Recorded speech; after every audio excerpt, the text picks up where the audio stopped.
Most commonly we see of seeing eye dogs or hearing dogs.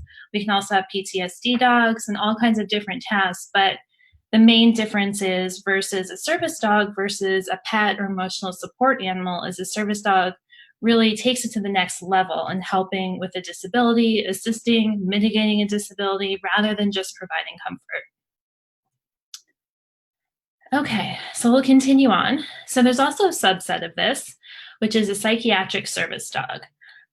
So it's still a service dog, but it's a service dog that has been trained to perform tasks that help more so with psychiatric issues or episodes and lessen their effects. There's not much of a difference with this classification, and it definitely gets into gray areas, especially when you're talking about PTSD. But it is relevant for air travel in certain cases, but otherwise, a psychiatric service dog is still a service dog with all of the same rights and access. Service dogs have the highest level of training, and as I mentioned, also with tasks, but also with public access. It's really important for service dogs to be non-reactive and focused on their handler when they're out in public. Service dogs, they're not going to react to kids going around. They're not going to react to other dogs, animals, lots of other things in their environment. Their focus is purely going to be on their handler and what they need to do to keep that handler safe and in a good space medically or physically or mentally. So this comes up a lot. So service dogs, when they're in training, do they have access to the same places a service dog does? I put this so early on because it does take a lot of time to train a service dog. And so part of that training, as I just said, is public access. So we want to make sure that service dogs can go out in public and learn in their environment. Unfortunately, this is done by state, and thankfully California does allow service dogs in training to be in public spaces that a service dog would be. However, we always kind of take this with caution and make sure that the dog is good in public in general, and we always take it slow. We don't want to push a dog too far, and we still want to make sure that they're good in public and they won't have any issues with other people, other animals, or not focusing or kind of getting riled up. So if a dog is disruptive, out of control, barking, whining, making noises, posing some kind of safety threat, then you can legally be asked to leave any environment. Doesn't matter if it's a full service dog in training. There definitely has to be a very strict method of decorum for dogs out in public. So again, it's not being reactive, staying close to their handler. It's pretty much that you wouldn't notice the dog was there. So not really changing anything in their environment. You wouldn't know them hanging out quietly by their handler's side. Okay, so access. This is one of the areas that gets very confusing because there's different regulations for different places and different spaces and different environments. So most of what people hear of is ADA, and that's for public spaces. So that's anywhere, shopping malls, even hospitals, down the street, other businesses. So it's any place that's considered public. So a service dog can accompany their handler all places except if they interfere with life-saving medical care, such as a sterilized area or hospital or OR. There's also certain areas like zoos where they could really disrupt the nature of the environment, where they can still go to the zoo, but they may be excluded from certain areas. But for the most part, under the ADA, service dogs have full access in public spaces. So one of the things that comes up a lot is housing, especially in the LA area with so much going on with apartments and rents and different living situations. So this is really important. So housing falls under HUD and FHA, and it's a legal process that you have to go through. So what typically happens is first you want to request a reasonable accommodation, and you do that from wherever you're living. So it can be an apartment, it can be a condo, it can even be a trailer park I've worked with people on. And you just have to make sure that the location that you're renting from is covered by HUD and FHA. Usually it's something you can easily look up, or if it's a multi-unit dwelling, then it is covered under FHA. So the process begins by first you want to request a reasonable accommodation. And those are usually granted unless the presence of a dog will fundamentally alter their environment, or if the property is unable to meet the request reasonably. So this is where it gets a little tricky, and there's definitely some gray area. One of the common denials that we hear, especially in relation to different dog breeds, since we work with rescue dogs, is that a property would not be able to retain their property insurance. This is one of those little areas where it gets a little tricky, but it's really important to note that certain breeds are listed on a dangerous breed list by insurances in California, which is really unfortunate because overall the ADA does not recognize any breed bans or anything like that. So any breed can be a service dog. However, this is one area where breeds can become an issue. So if the property is unable to maintain any kind of insurance, then they can deny you, unfortunately. It's rare, but it's still something that can happen. Also, if a property has to make a huge alteration, so it would alter the nature of the property, it'd be, like installing something or removing something to accommodate the animal, then they can also deny your accommodation. Again, this is rare, but there are instances where dogs can be denied. So it's not a blanket statement. The other reason is as well that reasonable accommodation can be denied is if the dog is disruptive. So even if it is a service dog or even emotional support animal, service dogs and emotional support animals are covered the same under FHA. If the dog's barking, whining, destroying the property, going after other dogs or people, then you can be asked to leave even if it is a service dog who is trained with tasks. And so recently, one of the things that we've been hearing a lot about, especially with emotional support animals, is on flights, and that is under the ACAA. So typically service dogs are allowed access on the plane with their handler, and usually they sit underneath the front seat, underneath the seat in the front of you. So it's kind of like a tuck command. So it's interesting when you have a big dog, little space. But unfortunately, a lot of airlines have been implementing their own policies. So it's been getting really difficult in trying to have a blanket statement or understand which airline requires what. So unfortunately, you really need to check in with each airline before flying. Some of them have their own paperwork, documentation, some request letters, some don't.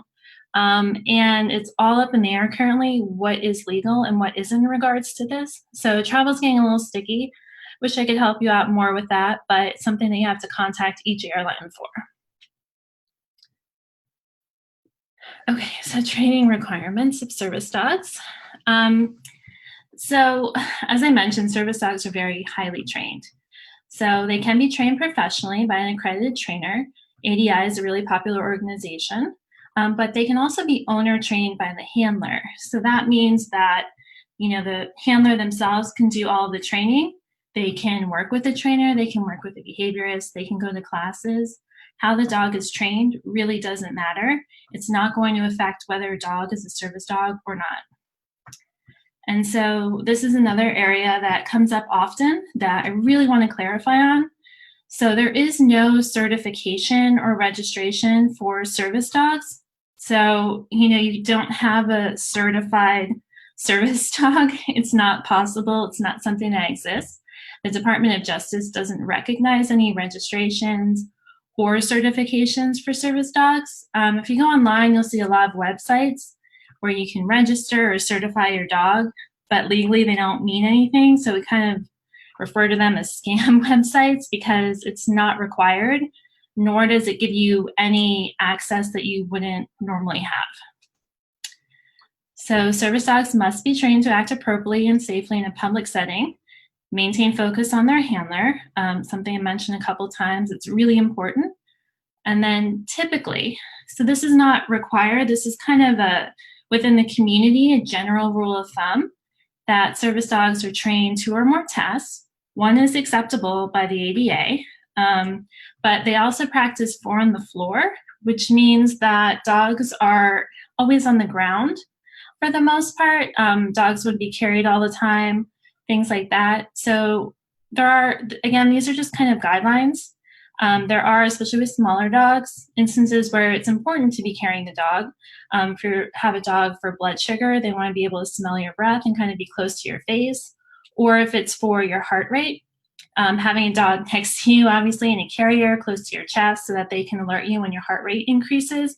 That's also important. So again, these are guidelines that we go to just to have kind of good standards and really ensure that dogs are well trained and that they don't need a lot of that interaction, that they can stay focused on their own. And of course, service dog must be under the handler's control at all times, including when working off leash. So for the most part, service dogs should be on leash. However, if you're in a wheelchair or if you have a mobility aid or something like that, it might not be possible. So even if the dog is working off leash or has to be off leash for a moment to go retrieve something, if you say something, if you tell that dog to come back to you, they're going to come back to you. If you tell them to lay down, they're going to lay down. So the dog should always be under the handler's control. This also includes with things like barking, looking at other dogs, going over to people. We just want to make sure that the dog is safe. You can give them a command and they'll perform it immediately. Okay, so the VA does cover service dogs in certain instances. However, it's really difficult to obtain this coverage.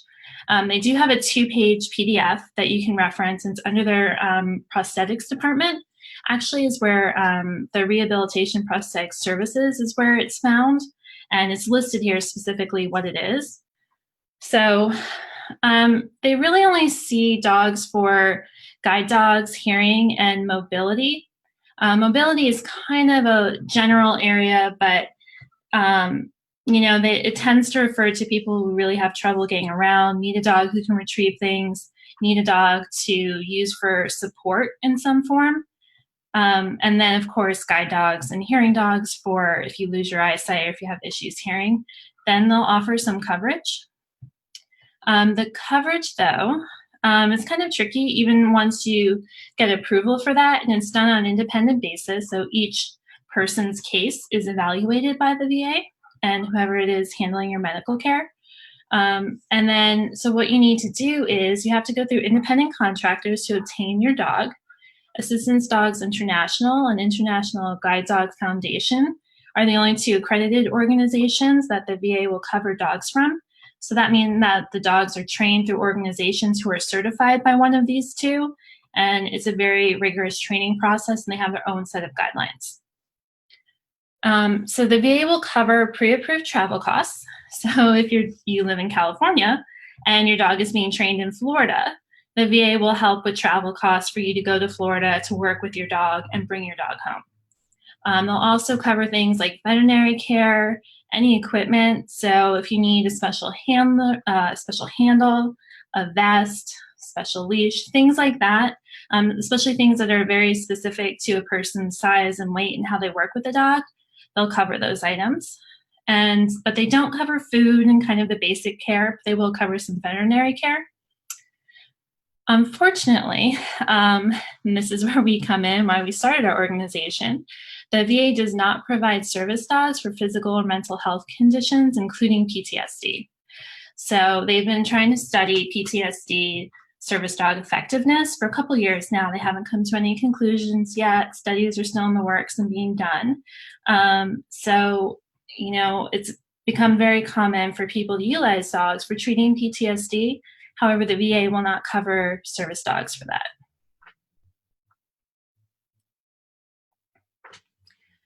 Okay, so now we'll kind of get into it and look at if a service dog could be helpful for you, if it's something that you can utilize, and the responsibility of that and what that means. So first and foremost, are you able to provide proper lifelong care for a dog? Dogs are still, another living creature, something else you have to care for. Not only that, you have to be considerate of the size of a dog, how much exercise they need, their food, things like that. And so if you have a disability, sometimes it can be an additional responsibility or an additional just kind of thing overall to worry about. Having a dog is almost having like a young child where you're going to need to bring supplies with you when you go out. You're going to have food. You're going to have water. You have to have breaks. It requires a lot more planning. And so not only that with going out in public, but you have to live in an environment where it's safe for a dog. Who's living with you? Are they okay with having a dog in the house as well? Dogs are a large financial responsibility. There's really no way around it. Service dogs still have to be vaccinated, and that falls in line with whatever the county or state regulations are. So you do have to do regular vet care, regular visits. If anybody has a pet, you know how much vet bills can add up pretty quickly. So there's a lot of organizations that try to help out with these costs and coverage, but it's not something that you can rely on. And there's always accidents. I mean, I can't even tell you the list of things that I've had to worry about with dogs getting stung by bees, accidentally eating something, even breaking a toenail, or then you're going to the vet. It's a small surgery and you end up spending $800 from playing with your dog on a Saturday afternoon. So it's something that you really want to take into consideration and make sure that you're prepared for, and prepared for long term.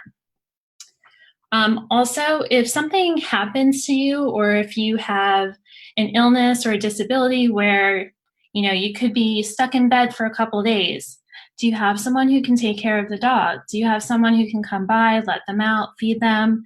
Do you have someone who can help you out with walking them, or whatever they may need if you're having medical issues that day? And sometimes that could be a day, couple hours, could be weeks. We of course can't always plan on what's going to happen, but when you have a dog, it's an extra responsibility that you need to know someone is there to help out and kind of come in and also take care of the dog. So this is a big one that people don't really think of, this next bullet point. And it's been getting a lot more kind of heated, I want to say, or a lot more confrontational. It's become a larger topic of conversation among people in general, that service dogs can bring a lot of attention to a person in public. So, one of the things that people come to us for, like I said, is PTSD service dogs, which they can be really wonderful with helping people feel more comfortable out in public, get out, kind of help them relax a little bit more, engage. However, if someone comes up to you and is starting to ask you about your dog, or a kid is trying to pet your dog, can you handle that situation? Can you get out of it safely? Is it going to be a trigger for you? Is it something that, if you have a group of people coming over confronting you about your dog, you want to make sure that you're not going to have a panic attack, or at least have a plan for it. Unfortunately, I've read about way too many stories lately where people have gone into panic attacks because they've tried to go out to a store, for example, and they've had some patrons in the store question whether they need a service dog, first of all. And as we all know, PTSD is an invisible disability, so it's not like you're wearing a shirt saying, oh, hey, this is what I have, this is why I have a service dog. And frankly, that's not really anyone's business except for yours. So, it can be a trigger, and it can be difficult managing that and the attention that you'll get from that. So some people can handle it great. Sometimes you can kind of teach the dog to lead you away, and there's different things that you can do to kind of mitigate the responses, and we incorporate that into training. But it's something that you really need to consider and think about. If you have a hard time going out in public, being around other people, are you going to want to deal with that? And how often? And, are you going to select which places you bring your dog to or not bring your dog to? So it's something that we like to review with people and really think about and have a plan for. It's important to know kind of what to say to people, how to answer those questions, how to handle confrontations. And like I said, unfortunately, there's been a lot more, everything from kids running up into a dog's face, parents getting upset, the kid can't pet the dog, people trying to kind of kick a dog, especially with mixed breeds, and people don't understand, kind of confronting them saying, oh, that's not a service dog, and you have to get that dog out of here. So it's difficult. And that's something that you really want to take into consideration and plan for. So next one is a little bit more practical. If a dog is unable to work for any reason, dogs get sick, dogs have off days, things like that. You need to have a contingency and emergency plan so you as a handler are not left in a dangerous situation. So if you're out and about and your dog got into something, or your dog got nervous and your dog has diarrhea, which not all that uncommon, it happens to a lot of handlers, and you kind of have to go home, or your dog's not able to work, are you okay? Are you okay in that situation? For the most part, it's something a lot of people can handle, but you just also want to make sure that you have plans in place. So if you can't go out with your dog that day, are you okay? Is someone else around? Is your dog monitoring a heart condition or blood sugar? What else do you need to do that day to make sure that you're okay if your dog is unable to work? And then kind of in tune with that is dogs retire. Dogs only have a limited work time, and it greatly varies between the tasks needed, the type of dog, all of those kinds of things. But you need to also plan on retiring a dog and bringing in a new dog. So training a dog can take a very long time. It can take months to numerous years, depending on the dog and depending on what tasks you need. So it's something that you definitely have to plan for. So, if you can kind of say, oh, my dog's, he's not doing as well, his energy is lower, he's not able to task as good, or his time out in public, he can handle maybe 4 hours now, where before he could easily handle 6. You kind of got to plan that out and start bringing in another dog. And that's difficult to do if you have 2 dogs, especially while you're training one. But it's something that you really need to think about and plan out and work with trainers, your care providers, and whoever's around you to make that happen. So before getting a service dog, it is important to have approval for them to live with you and go to work with you if needed. This references back to the reasonable accommodation that I mentioned in FHA and HUD laws. And then for work, you definitely have to talk to your employer about it. A lot of employers are willing to accommodate you, but it really is kind of a case-by-case basis. So you do have rights, of course, to have your service dog with you at work, for sure. But you can't show up one day and say, hey, I have a service dog. You need to go through the process of applying for reasonable accommodation. So one of the things I see often is that people just go out, they see a dog they like, oh, I want to make this dog my service dog. They bring the dog home. So they think just because it's a service dog, going to be a service dog, that it means that the dog can just easily come live with them. That's not the case. So before you bring any dog home, you really have to go through the process of reasonable accommodation. So with housing, you would send an email, preferably keep everything in writing, state to them, it's recommended I have a service dog. You can show a letter from your care provider that recommends that. It's almost like a prescription for a service dog, but not necessarily that specific, but it is a letter stating you have a disability and that you need a service dog, and that a service dog helps you with certain tasks. By the way, those letters do not have to disclose a lot of medical information. It's more so just a notice that you can give to your property manager, landlord, whoever it is that you're dealing with. So once you go through that process, then you are able to bring a dog home. Same thing is true for the workplace. So you want to talk to HR, your manager. Again, it depends on your work environment and how large the business is, and make sure that you can have a dog in that space.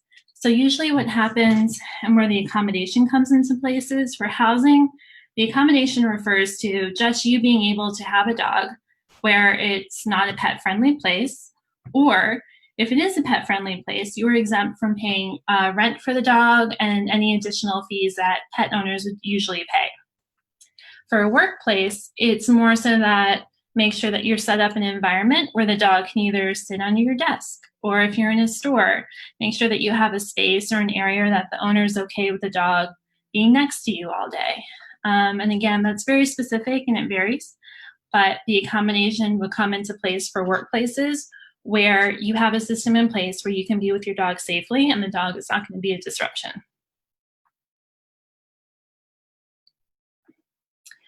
Okay, so service dogs and treatment. A lot of times, people think, oh, I'll get a service dog and everything will be great. Everything will be better. Well, that's not necessarily true. So service dogs are not a cure-all. They do wonderful, amazing things for people, and what they can do and how they can help turn people around and give independence is just amazing. However, they are more so a resource to incorporate into treatment plans. So at times they can act as a gateway into new treatments or promote progress with current treatments. We are a big believer in working with your care providers, and that can be whether it's a doctor, a psychiatrist, social worker, whatever it may be, or people helping you on your medical care.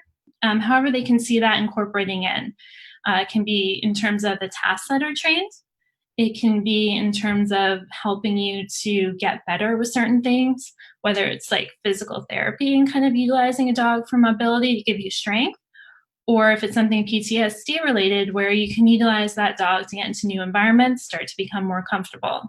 You don't want to use a dog as a crutch. And so sometimes this is difficult to explain, but a good example of this is if you have a hard time going out in public and you have a service dog because that service dog allows you to feel more comfortable out in public, that's great. But you still have to incorporate it on a plan where you have a trajectory. So you don't want to necessarily always use the service dog for that. Maybe, start gaining more independence and going out on your own, and then using the service dog for bad days. And so any way you kind of work this is totally fine. There's, of course, no expectations or no limits and things like that. It's kind of about what you want to do, but it's more so about that being incorporated into your treatment plan. How do you want to feel better? How is this going to help you excel? How is this going to help your health? Things like that. And again, it's so specific and general with each person because, of course, if you're blind, we're not going to say to you, oh, you want to work on seeing better. That's kind of ridiculous. So again, it's just incorporated into your plan. And it's more so of a goal and more of a treatment rather than I'm just going to stick with my dog and that's kind of it. So another gray area, of course, and another area that's very specific to each individual person, which is why it's so important to really go through this with your care provider and to constantly be evaluating your situation and seeing what would help. And it's okay over time, and it's expected if tasks change, needs change, how you utilize the dog changes, but you always want to keep that in mind, that it's an ever-changing situation. So of course, this goes right into what I just said. Having a service dog is a big decision to be made with treatment and care providers. So one of the things I always ask people is that they have an idea of tasks. So task is what a dog can do to help with your disability in some form. And I'll go over some more tasks in a little bit. But, it's something that you want to talk about with your doctors, friends, family, things like that, so that the dog can give you the most assistance, the most kind of relief with whatever your symptoms are, and also a greater sense of independence. So you really want to go through, really think about areas that you're hurting in, areas that could use some help, areas that are difficult for you. So that way you can see how a dog can fit into that. And it's a really important discussion. A lot of times it's a lot of list making, taking notes as you go throughout your day and kind of thinking about that process. It's not easy, and it also kind of matters on the dog that you're paired up with and the dog that you find and how you can work together. But it's something that really has to get a lot of thought, and we always recommend talking with your care providers and even the people around you on a daily basis about what could help. Okay, so next one. Psychiatric needs, such as PTSD, TBI, are very complex with unique challenges that service dogs can directly address on a daily basis with proper guidance. So again, this goes into what I was saying earlier. The great thing about service dogs is that they are giving you help just for you. It's not a treatment plan. It's not someone's not looking something up in a book saying, okay, well, let's do A, B, C, and D. This is a resource that can help you and what you're going through in the moment on a daily basis. And that's kind of the wonderful thing about service dogs for these kinds of issues, because you're not going to get that care, that attention, and they can really do things that other people can't. So this is why service dogs can be really wonderful. And again, that goes back into really working with care providers and really thinking about what it is that you need and what can help. And a dog can address that in many cases. And so generally, this is why we also promote emotional support animals a lot as well, is that the routine of dog sets can be helpful to maintain a healthy and consistent lifestyle while encouraging their handler to get out and be social. Um, so all of these tasks are wonderful and great. Sometimes it's just that the basicness of having a dog and kind of the routine they set, the unconditional love they give you, and just kind of getting you out into a different mind space, into a world. Just the activity or the engagement that in itself can be really helpful.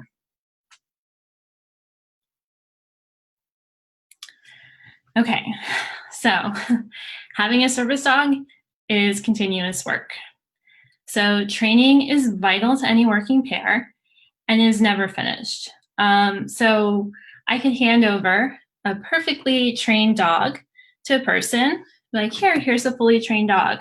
If I revisit that person in a couple months, that dog probably won't have the same kind of training or respond the same way or even do some of the same task training if the person who has that dog is not keeping up with it. So you need to be continually reinforcing tasks, continually working with dogs.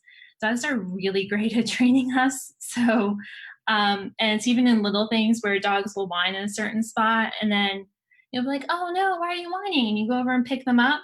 That dog's training you that when they whine, you have to go over and pick them up and give them attention. So, this is why it's really important that you have to reinforce the skills that your dog knows and also adapt their training. Lots of things will be coming up, whether you move, new people in your life, new situations, new things are going on with your health. And so you always have to be working with them so that they're in tune with you, they're in sync, and that they maintain that level of training so you can continually take them out in public. Excuse me for 1 second.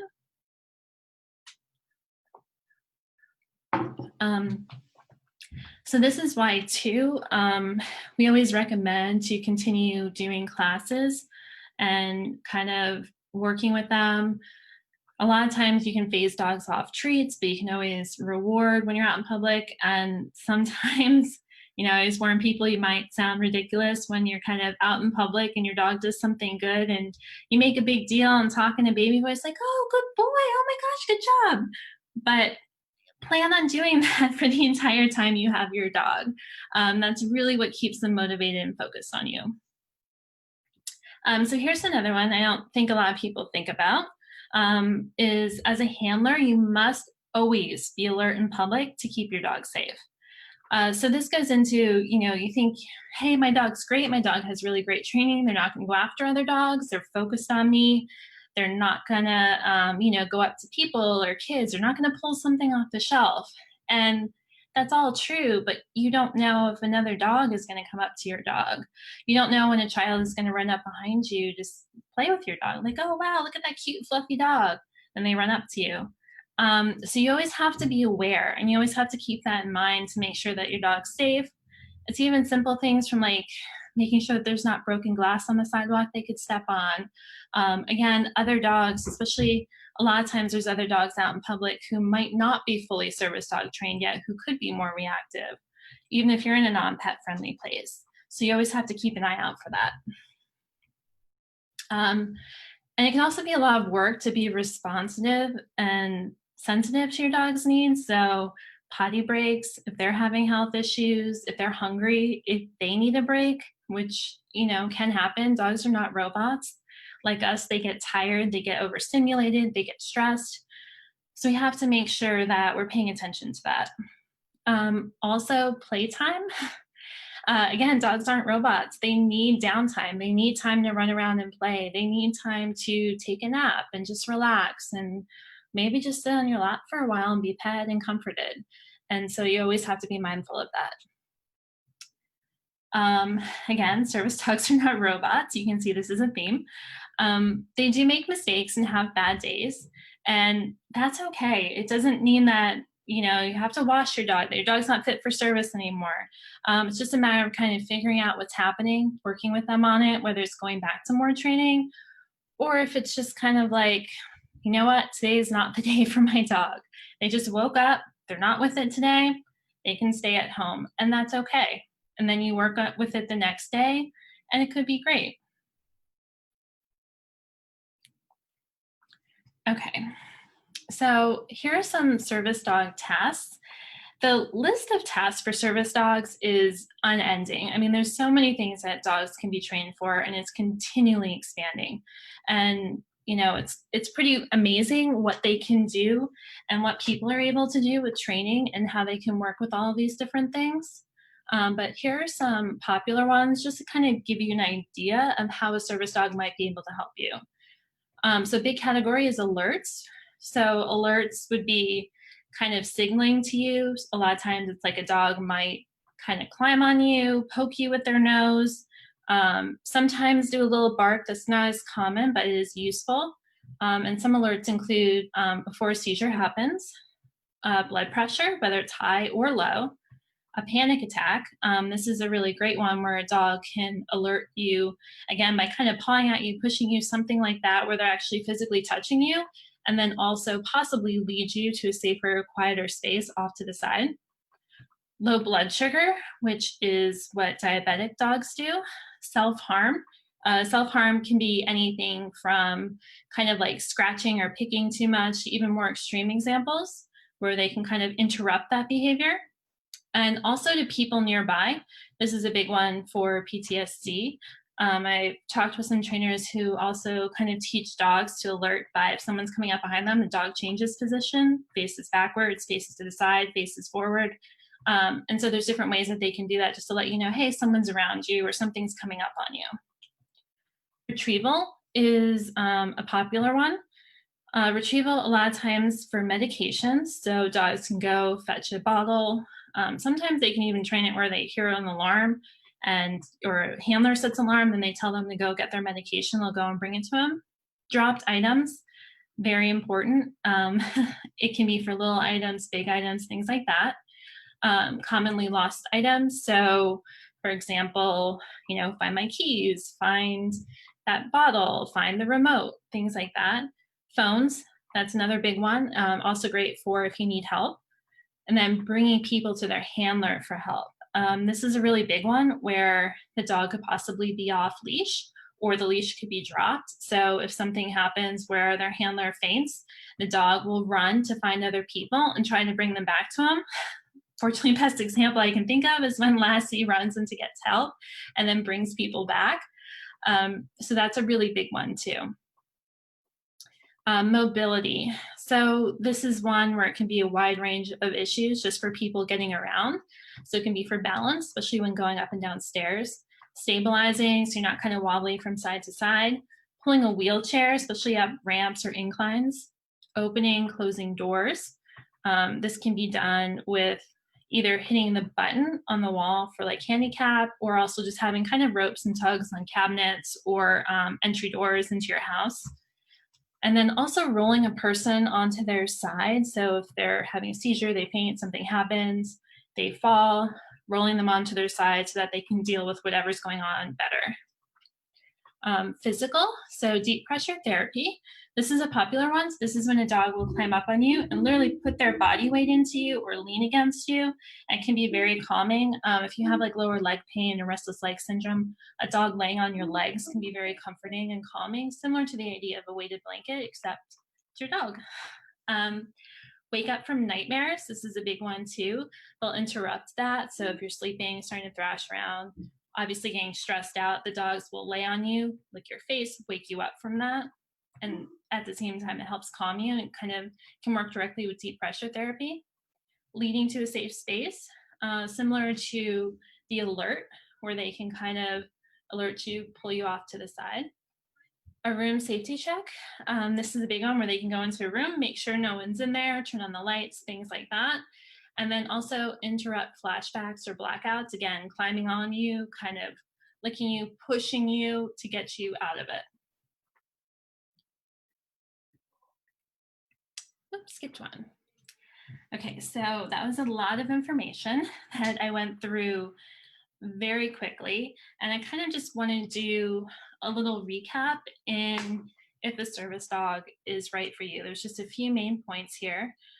which is really, is this something recommended by your care providers? And have you discussed those options with them? Also, the people around you in your life, is it something that they're good with? The people you live with, can they be around a dog? Is everyone on board with this? And then also, are they able to help you if you have any kind of situations come up? And again, can you handle taking the dog out in public? Can you handle the responsibilities of a dog? Again, always important to take into consideration, have a real honest look at your lifestyle and your situation. Make sure it makes sense for you and that you can keep a dog for their entirety of their life. Dogs can live anywhere from 8 to 20 years for the small ones, so it's a big commitment. And then also, how can a dog help, and how can a dog really work into those treatment plans to kind of give you the best options you have, best way of gaining independence, dealing with pain, just helping you overall feel better in your life. So I'm hoping that that kind of cleared up a lot of issues for everyone or questions, and I am happy to take more questions if anyone has them. Thank you so much, Sarah Lynn. And I am going to go ahead and open it up for questions right now. So if anybody in our webinar right now has any questions, now is the time. Please feel free to put them in the chat. If we happen to not get to them, or if you want to address them offline, we can certainly do that. In terms of our live, it looks like we're good. No questions there. So I'll just give it a few minutes and make sure that we don't have anything to address.